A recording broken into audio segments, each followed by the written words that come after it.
tenemos hoy mismo, ya tenemos en línea telefónica al licenciado Rolando Emanueli. Licenciado, buenos días, bienvenido a PAB. Muy buenos días, Alfonso, y buenos días al público que siempre te escucha. Bueno, no estamos comenzando el año, estamos a 10 de enero, pero es como que estamos regresando poco a poco a la, entre comillas, normalidad, que ciertamente de normal no tiene mucho, ¿no? Pero vamos a hablar un poquito qué nos espera en este año 2022 con la Junta de Control Fiscal. Sí, siempre en Puerto Rico la normalidad en enero empieza después del 10, ¿verdad? Más o menos, en lo que uno vuelve a encabullar y volver a tirar, como decía don Cholito. Bueno, este año hay mucha expectativa sobre las próximas movidas de la Junta, particularmente en el asunto de la Autoridad de Energía Eléctrica, pero primero tienen que lidiar con el fin del caso de título 3 del gobierno central, que esta semana pasada tuvo un desarrollo porque el gobierno de Estados Unidos informó que va a defender la constitucionalidad de la ley promesa ante los 3 o 4 planteamientos que se están haciendo en relación a que promesa es inconstitucional o se está aplicando de manera inconstitucional. Y eso pues anticipa que el día 7 de febrero Estados Unidos, el Departamento de Justicia Federal, presente un escrito diciendo, ¿verdad?, y justificando por qué promesa es constitucional. Aquí básicamente los cuestionamientos se refieren a los de Peter Hine y a los de los acreedores que fueron expropiados de su propiedad sin la justa compensación. Peter Hine plantea, entre otras cosas, que la ley promesa viola la cláusula de la uniformidad de las quiebras de la Constitución Federal, que dice que el Congreso tiene el poder de establecer leyes uniformes de quiebras, pero lo que está en posible conflicto con esa disposición constitucional es si la ley promesa es una ley uniforme, si se puede hacer una ley específicamente para los territorios, ¿verdad?, que no cubra otros espacios, otros lugares de Estados Unidos, otros estados, etcétera.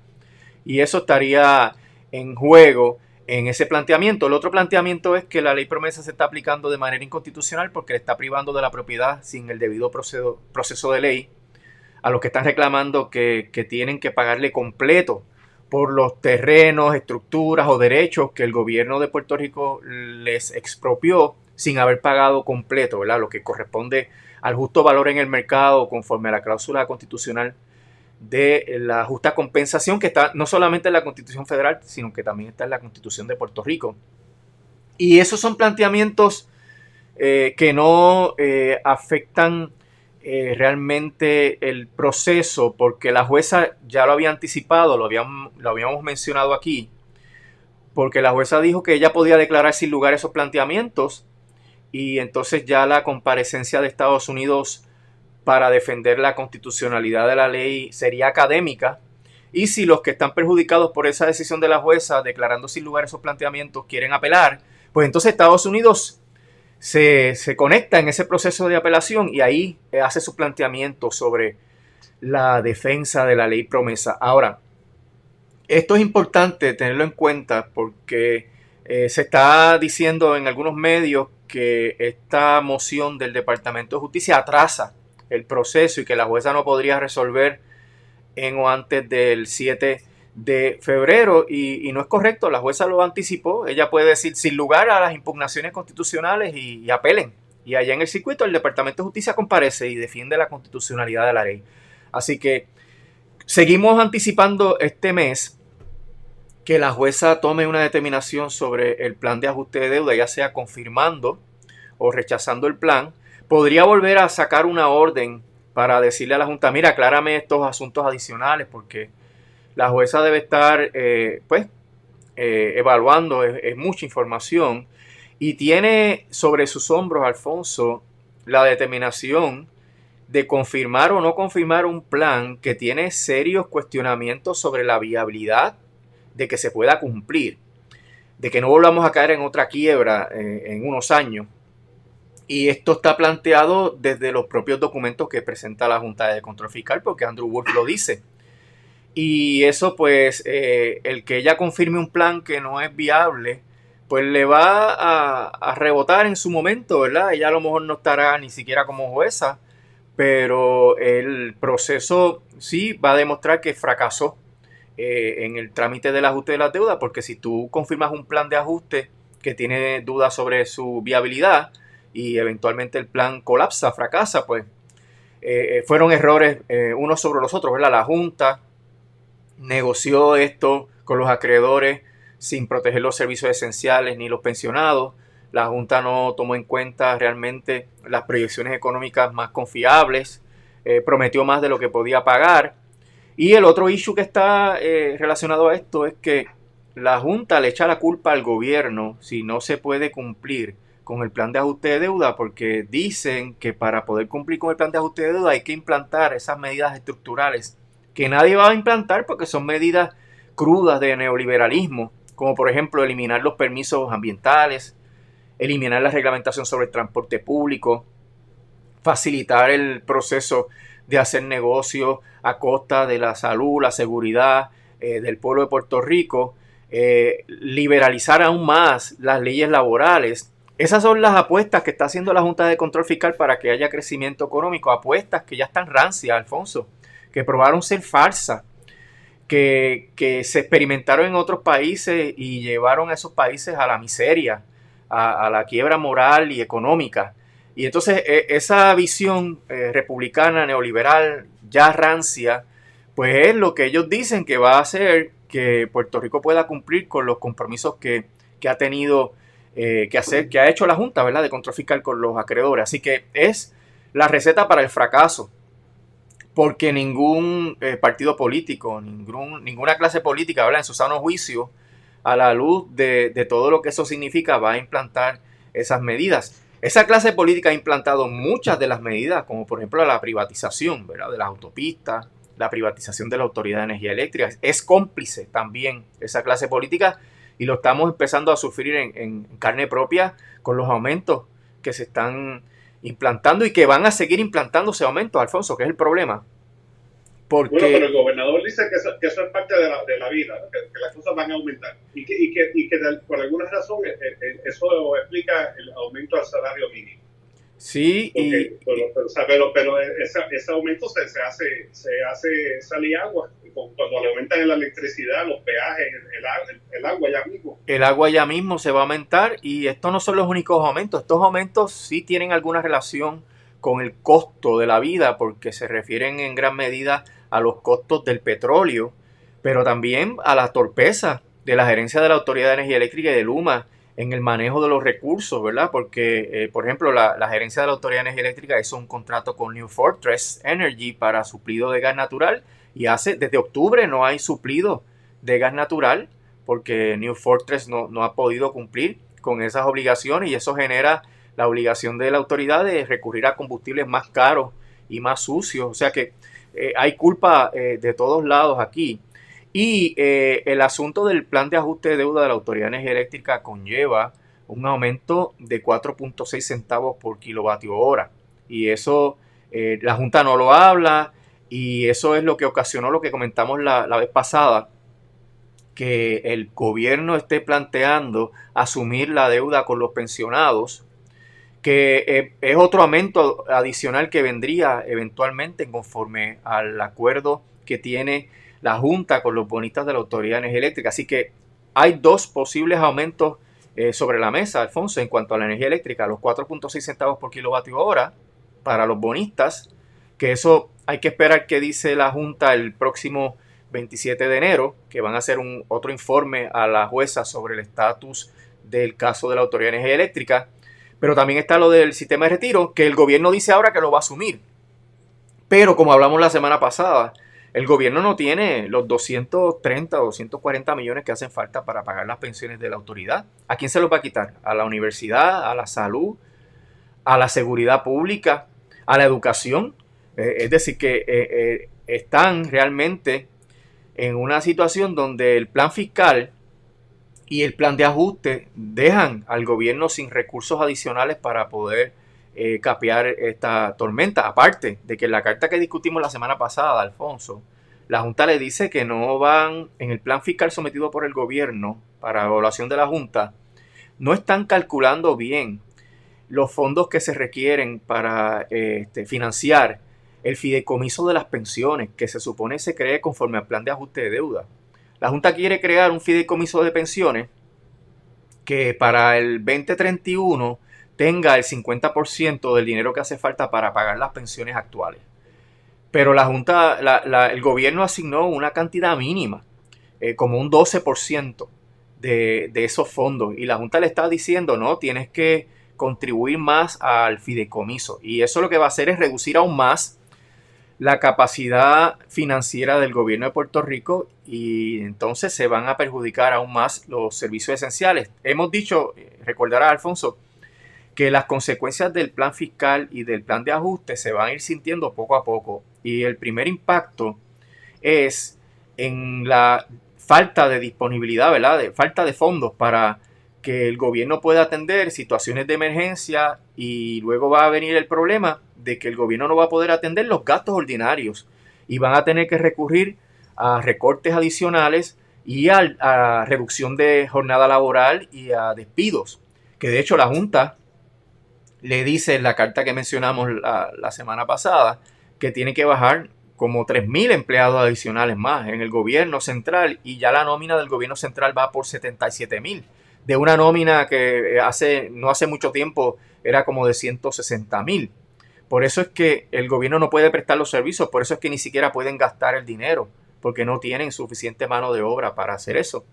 Y es difícil que puedan conseguir la mano de obra con los salarios de hambre que están pagando, que no da para poder satisfacer las necesidades básicas con todos estos aumentos que estamos sufriendo, y con la eliminación del sistema de retiro, que ahora es un sistema de aportación definida, que si tú logras ahorrar lo que puedes ahorrar máximo durante tu vida de trabajo, tu vida útil como trabajador, cuando te retires como quiera vas a tener una pensión insuficiente, y eso va a hacer que recargues aún más los sistemas de beneficencia social. Pues tú te lo podrás ahorrar ahora como gobierno, pero al final del camino, cuando esa persona se retire, va a tener que el gobierno financiar la educación, la salud, la seguridad de todas esas personas que no van a tener suficiente dinero para poder vivir. Y eso es consecuencia... Ajá. No, es que usted utilizó el término sano juicio, pero puede que sea sano, pero no hay mucho juicio. Porque la clase política, a pesar de que esto debe tener un costo político, ellos siguen como si no fuera con ellos el problema. Sí, porque ellos la clase política han tomado la ruta de minimizar lo que está pasando en Puerto Rico, minimizar el problema colonial, minimizar que no tienen poderes para nada, que todo le tienen que pedir permiso a la Junta, y que pues, ellos han escogido someterse a la Junta con la expectativa de que la Junta se vaya lo antes posible, lo cual es falso por todo lo que hemos hablado aquí. Primero, porque hay que seguir administrando los casos de título 3. Segundo, porque si no se logran los presupuestos balanceados y el acceso a los mercados a costos razonables, que eso está súper atrasado, tampoco se va a la Junta.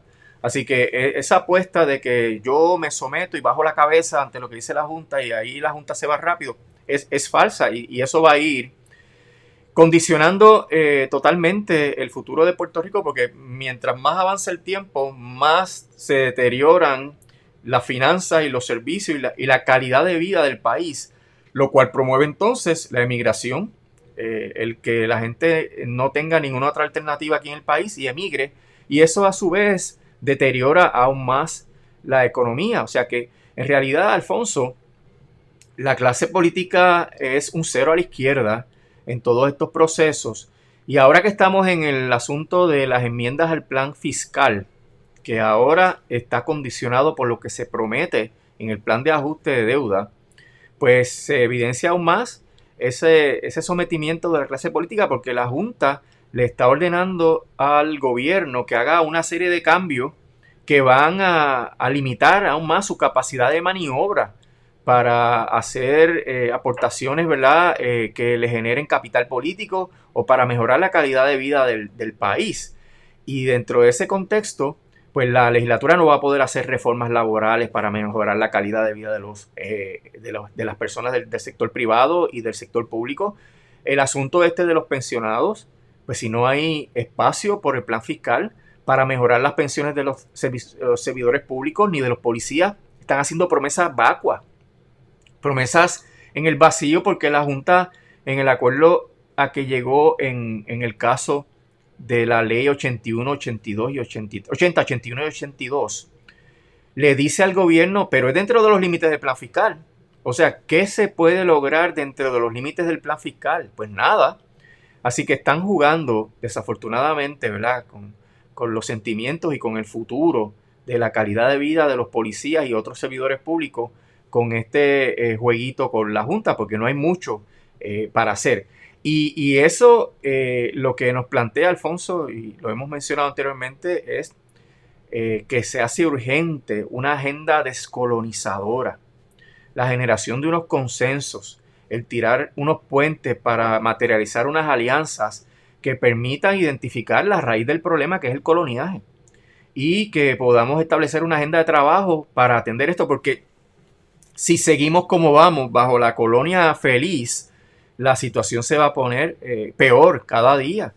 Y esto nos obliga a, pues, a veces a bajar un poquito las expectativas o también a ser flexible en la negociación de algunos elementos que uno puede considerar que son de principio, para que se pueda uno montar en una agenda común, aunque la agenda, Alfonso, tenga 3 puntos, con que empujemos 3 puntos fundamentales en el Congreso y a nivel internacional, pues podemos ir avanzando en este proceso, ¿verdad? Que nos tiene en este tranque de más de 120 años. Así que todo esto que se anticipa, falta de poderes cada vez más aguda, ¿verdad? Una falta cada vez más crítica de poderes, falta de poder de maniobra del gobierno para atender la situación del país, menoscabo continuo de la capacidad financiera del gobierno para atender las necesidades del país.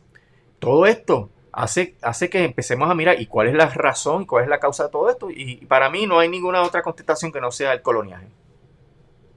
Pero tenemos generaciones, licenciados, que piensan que esto es normal. Sí, que no vivieron la época de los 80, quizás comenzando en los 90, donde había prosperidad, donde había expectativas, ¿verdad? De que uno se educaba y tenía un trabajo. O sea, hay gente que ya no lo ve de esa manera. Sí. Que piensa que hay gente que pensará que tener una junta de control fiscal es lo normal. Sí, desafortunadamente, y como hay esa válvula de escape que es en alguna medida sencilla, ¿verdad? La de irse del país y conseguir un trabajo, pues mucha gente escoge eso. Hay otra que no puede hacerlo, Alfonso. No tiene los recursos ni siquiera para montarse un avión, para quedarse en otro lugar. Y hay un problema de la barrera del idioma inglés, que en realidad, pues tú te puedes tirar para allá sin hablar ni gota de inglés, pero vas a pasar la de Caín. Y eso pues crea una mayor desigualdad, una mayor precariedad, ¿verdad? Una crisis humanitaria en términos de personas que viven en la marginalidad. Y en Estados Unidos, o sea, eso no es un oasis allí. Allí hay una situación de desigualdad cada vez mayor. Esos videos que se ven en las redes de esos campamentos de deambulantes, de personas sin hogar, realmente para los pelos, ¿no? Así que muchas de las personas en Puerto Rico no tienen esa opción y ¿qué les queda? Pues vivir aquí asumiendo la carga de la poca calidad de vida, asumiendo la carga de un costo de vida enorme, pagando los aumentos de energía eléctrica, viviendo en una precarización cada vez más aguda. Y eso pues lo que tiene que mover es a la acción, porque si tú te acostumbraste a vivir dentro de esa precariedad, pues no tienes ninguna expectativa de crecimiento, ni de desarrollo, ni de mejorar el futuro para tus hijos, hijas y nietos, que realmente es un motor de la vida, ¿verdad? El que uno pueda hacer una aportación de que tus hijos y tus hijas estén mejor de lo que tú estuviste. Esos son elementos que hay que tomar en cuenta y para poder dar las batallas que están en el camino nuestro. Usted lo dice así, en las generaciones nuestras, la expectativa era que uno iba a estar mejor que los padres. Sí. Eso ya dejó de ser así. O sea, ahora muchos padres tienen que cuidar a sus hijos, aunque sean mayores. Vemos inclusive personas que regresan a su hogar, ya se divorciaron y no pueden tener una casa, tienen que regresar a vivir con mamá y papá. Sí, porque la crisis económica ha aumentado las ejecuciones hipotecarias, porque este asunto del aburguesamiento del país, ¿verdad? De la gentrificación, está haciendo que la vivienda se ponga cada vez más cara, por tanto, inaccesible para los puertorriqueños que estamos aquí, que tenemos empleos de salarios bajos o medios, y hace que tú tengas que resolverte. Entonces eso promueve también problemas de urbanismo, porque la gente empieza a hacer casitas en el patio, empiezan a dividir la parcela para que vengan los hijos, vengan los nietos y hacen unas estructuras que luego los huracanes se llevan, Alfonso, ¿verdad? Que es un problema que va como una cascada, llevándonos a cosas peores por la falta de acceso a los recursos mínimos de las generaciones futuras. Las probabilidades de educarse adecuadamente en la Universidad del Estado se reducen, la cantidad de estudiantes que tiene la UPI se ha reducido dramáticamente. El costo de la educación sigue al alza, ¿verdad? Y los empleos, las posibilidades de que consigas un empleo bien remunerado, pues son mínimas. Pues entonces te tienes que acostumbrar a estar desempleado y a vivir con tus padres. Y esa es la vida que las acciones de Estados Unidos y de la Junta de Control Fiscal nos deparan si no hacemos algo. Y mi exhortación a la gente joven, ¿verdad? Que tiene todavía mucho futuro para crecer y desarrollarse, es que no mire las cosas desde esa perspectiva, que ese no es el futuro para ninguna persona y en ningún país, y que hay alternativas de agenda que se pueden implantar para que eso no sea el futuro que le depare la vejez. Licenciado, tengo que moverlo de día porque los lunes a veces que se hacen un poco pesados. Mira, porque estamos comentando los problemas del país y ciertamente a mí me preocupa sobremanera de que haya gente que piense que esto es lo normal. Sí, pero en muchas instancias, Alfonso, ese pensamiento puede venir de gente que todavía la crisis no los ha golpeado, ¿verdad? En realidad, pues desde el acomodo, desde el privilegio, tú puedes decir, bueno, es que estamos en tiempos difíciles, hemos tenido muchos tropiezos, aquí se le echa la culpa al país, es que los puertorriqueños somos torpes, somos brutos, y cuando la crisis toca a tu puerta, pues entonces tú empiezas a buscar alternativas. El problema es que gran parte de las alternativas que tienen esas personas son abandonar el país, y con esa persona se va una educación que se invirtió aquí en Puerto Rico, una capacidad de consumo, una capacidad de pagar contribuciones, y eso empobrece más al país. Así que es que tenemos que tener un debate nacional, Alfonso, sobre cuál tiene que ser la agenda de país para que el país empiece a interesarse. Y eso yo creo que es urgente a la luz de todas las cosas que se anticipan en este año 2022. Licenciado, muchísimas gracias. Va a ser un año interesantísimo, tengo la impresión. Sí, sin duda. Vamos sin a ver duda. vamos a ver si lo podemos también convertir en un año también de cambio que nos hace falta.